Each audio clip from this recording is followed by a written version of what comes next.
SSC ২০২৫ শিক্ষার্থীরা সবাই কেমন আছো? আশা করি সবাই ভালো আছো।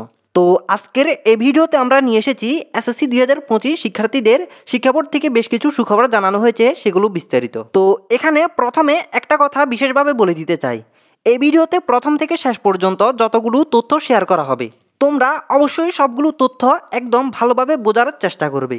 তো এক কথায় তোমরা অল্প কিছু সেকেন্ডের জন্য এই ভিডিওতে ফুল ফোকাস করো, তাহলে হয়ে যাবে। তো এখানে আমরা ভিডিওর মূল বিষয়ে যাওয়ার আগে তোমাদের আরেকটা গুরুত্বপূর্ণ কথা জানিয়ে দিই। আমাদের এই চ্যানেলটিতে তোমাদের এসএসসি পরীক্ষা ২০২৫ সালের সাজেশন দেওয়া হবে। তো তোমরা যারা সম্পূর্ণ ফ্রিতে সাজেশনগুলো পেতে চাও, তারা অবশ্যই আমাদের এই চ্যানেলটি সাবস্ক্রাইব করে রাখো, যাতে আমরা এই সাজেশনগুলো আমাদের এই চ্যানেলটিতে আপলোড দিলে তোমাদের কাছে নোটিফিকেশন পৌঁছে যেতে পারে। আশা করি বুঝতে পেরেছ, অর্থাৎ তোমরা যাতে সম্পূর্ণ ফ্রিতে সাজেশনগুলো পেয়ে যেতে পারো। তো আমরা ভিডিওর মূল বিষয় আসি এবং তোমাদের এই সুখবরগুলো বিস্তারিত আমরা দেখি।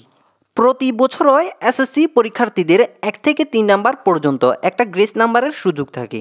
শিক্ষা বোর্ড থেকে শিক্ষকদেরকে এসএসসি পরীক্ষার খাতা দেখার সময় বাড়তি ১ থেকে সর্বোচ্চ ৩ নাম্বার শিক্ষকদের হাতে থাকে।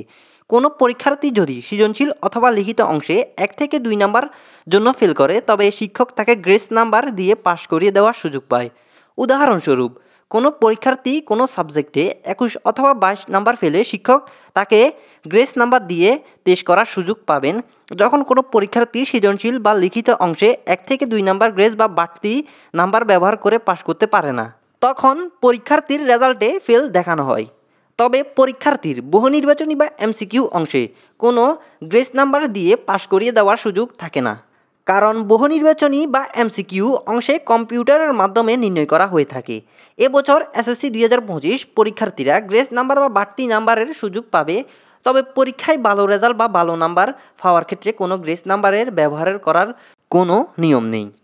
অর্থাৎ কোনো শিক্ষার্থী যদি ১, ২ বা ৩ নাম্বারের জন্য এ প্লাস না পায়, তাহলে সেক্ষেত্রে তাকে এ প্লাস পাওয়ার জন্য কোনো গ্রেস নাম্বারের ব্যবহার করা আর নিয়ম নেই। তবে কোনো শিক্ষার্থী যদি ১, ২ বা ৩ নম্বরের জন্য ফেল করে কোনো সাবজেক্টে, তাহলে তাকে ১, ২ বা ৩ নাম্বার অর্থাৎ গ্রেস নাম্বারের মাধ্যমে পাশ করিয়ে দেওয়ার এরকম নিয়ম রয়েছে। তো শিক্ষার্থীরা, এটি ছিল আমাদের আজকের আপডেট। আশা করি এই আপডেটটি তোমাদের কাছে ভালো লেগেছে। যদি ভালো লেগে থাকে তাহলে এই ভিডিওতে একটি লাইক দিয়ে যাবে। দেখা হবে পরবর্তী কোনো নতুন আপডেট প্রকাশিত হলে সেটি নিয়ে। তো সবাই ভালো থেকো।